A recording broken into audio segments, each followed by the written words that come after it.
আসসালামু আলাইকুম প্রিয় বন্ধুরা, আমি আপনাদেরকে দেখাইতেছি আসলে বাংলাদেশের অপরূপ সৌন্দর্য যে জায়গাগুলা। তারা এখানে অনেকে আসতে পারেন না বিভিন্ন ব্যস্ততার কারণে। এই জায়গাটা হলো পদ্মা সেতু মাওয়া ঘাট বলা হয়। আপনারা দেখতেছেন কত একটা সুন্দর একটা শিব। এখানে এই শিবই করে পর্যটক, যারা বিদেশি পর্যটক আছে তারা ঘোরাফেরা করতেছে। অলরেডি আপনারা দেখতেছেন আরেকটা শিপ আছে, ওইখান দিয়ে একটা আছে বাংলাদেশি যাত্রীদের জন্য অপেক্ষা করতেছে।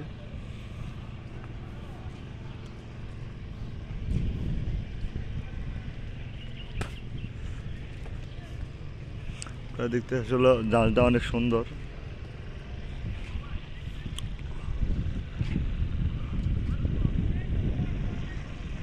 মাশাআল্লাহ।